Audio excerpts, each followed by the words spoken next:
Let's be real. Having a great dog here in Sugarland is just part of the lifestyle, right? But finding the right person to help you train them, that can feel like a huge task. So let's break it down and figure out how to find a trainer you can really trust, right here in our own backyard. Just imagine it. You're taking a nice, calm walk along the trails at Brazos River Park. Or maybe you're chilling on a patio at Town Square, and your dog isn't pulling or barking at everything that moves. I mean, that's the goal, isn't it? A well-trained dog just makes every one of those outings better for you, and honestly, for everyone else too. Okay, so you know you need a trainer, but then you do a quick search online and wow, it can be a lot. You see all these names, all these different methods. How in the world do you figure out who's actually qualified and who's going to be the right fit for you and your dog? Well, that's exactly what we're going to sort out today. We're going to walk through some really clear, simple steps so you can feel totally confident when you make your choice. All right, first things first, let's talk about the blueprint. Before we even get into the different programs or what they cost, it's so important to understand what a quality, professional trainer actually looks like. We're looking for someone who's not only effective, but also humane. You know, the real gold standard in modern dog training is something called positive reinforcement.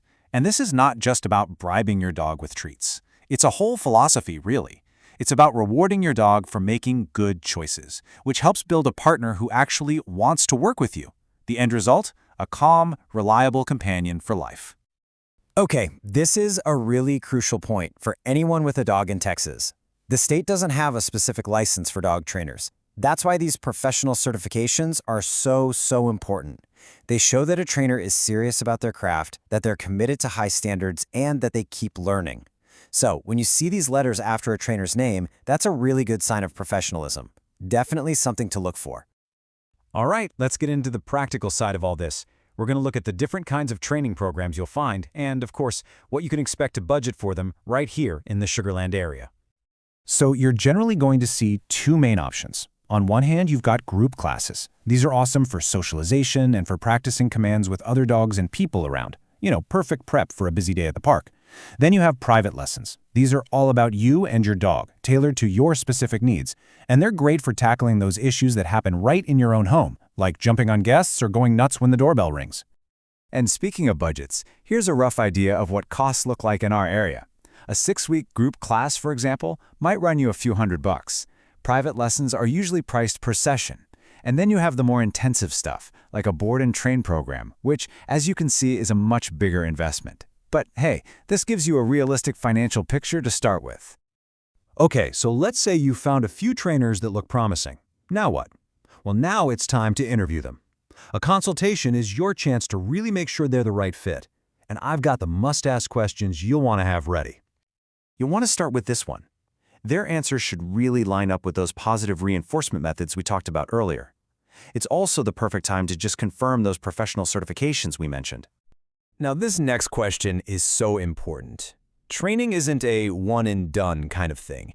A great trainer will be able to give you a clear plan for how to measure success, and this is key, they'll give you the tools and the homework you need to keep up that progress long after your official sessions are over. And last but not least, get clear on the money. Just ask for a complete cost breakdown, preferably in writing, and make sure you totally understand their cancellation policy. It's just good business, and it prevents any awkward surprises down the road. All right, let's bring all of this back home to Sugarland. A huge reason we train our dogs is so we can be good neighbors and responsible members of our community, right? That means knowing the local rules and knowing the best spots to go practice all those new skills. Good training really makes following these local rules feel like second nature. I mean, a dog that walks nicely on a leash makes the leash-on rule a total breeze. A solid stay command is a lifesaver while you're trying to clean up after them. And just remember, these aren't just polite suggestions. They're actual local ordinances that are there to keep our parks and sidewalks safe and clean for everybody. So, where can you go to put all this training into practice? Well, for off-leash recall, the Sugarland Memorial Park Dog Park is perfect. If you want to work on loose-leash walking, those long trails at Brazos River Park are just fantastic. Need to work on focus with more distractions? Cullinan Park, with all the birds and squirrels, is a great challenge. And for just mastering those everyday polite walks, the sidewalks in neighborhoods like First Colony and Greatwood are your best bet. Think of these places as your real-world classrooms. You know, when it comes down to it, putting in the time to find the right trainer really pays off in thousands of small, positive ways. It's what makes every walk in the park, every stroll through the neighborhood, and even every quiet day at home that much more peaceful and enjoyable. It really is a gift for both you and your dog.